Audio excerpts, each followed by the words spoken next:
যেদিন মনে হয় যে কালকে ছোলার ডালের বড়া বানাবো তার আগের দিন রাত্রে ছোলার ডাল ভিজিয়ে রাখি। তাই আজকে আমি ছোলার ডালের বড়া বানাবো বলেই গতকাল রাতে ডালগুলো ভিজিয়ে রেখেছিলাম। ডালগুলো ভালো করে পরিষ্কার করে ধুয়ে নিয়ে মিক্সার জারের মধ্যে দিয়ে দিয়েছি। তারপরে দিয়ে দিয়েছি খানিকটা আদা কুচি আর কয়েকটা কাঁচা লঙ্কা।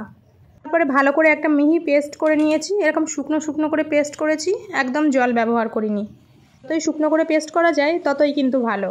তারপরে এর মধ্যে স্বাদ মতো লবণ, চিনি আর একটু জিরে গুঁড়ো দিয়ে ভালো করে মিশিয়ে নিয়েছি। তারপরে কড়াইয়ে সাদা তেল গরম করে এরকম ছোট ছোট বড়ার আকারে ভেজে নেব। ভালো করে উল্টে পাল্টে একদম গোল্ডেন ব্রাউন কালার হয়ে আসা পর্যন্ত ভেজে নেব।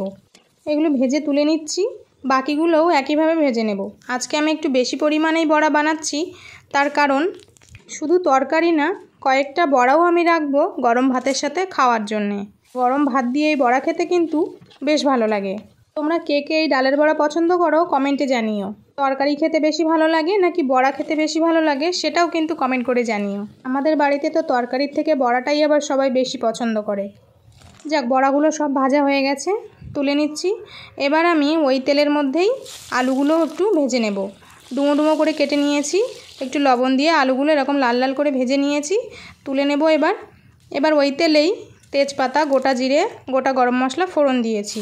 তারপরে একটা বাটা মশলা দিয়ে দিলাম। এর মধ্যে পরিমাণ মতো আদা, কাঁচা লঙ্কা, টমেটো, ধনে, জিরে, স্বাদ মতো লবণ আর চিনিও দিয়েছিলাম।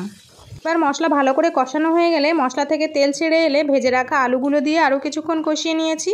তারপরে পরিমাণ মতো গরম জল দিয়ে ফুটিয়ে নেব আলুটা সেদ্ধ হয়ে আসা পর্যন্ত। আলু সেদ্ধ হয়ে গেলে বড়াগুলো দিয়ে দিয়েছি, আরও কিছুক্ষণ ফুটিয়ে নিয়েছি। তারপরে উপর থেকে গরম মশলা গুঁড়ো আর ঘি ছড়িয়ে দিয়েছি। এবার নেড়ে চেড়ে মিশিয়ে নিয়ে নামিয়ে নেব। একটু ঝোল থাকতে থাকতেই নামিয়ে নিলাম, কারণ বড়াতে তো আবার অনেকটাই ঝোল টেনে যায় সেই জন্যে। ভিডিওটি আর রেসিপিটি কেমন লাগলো জানিও, আর বাড়িতে এভাবে অবশ্যই ট্রাই করো। টাটা।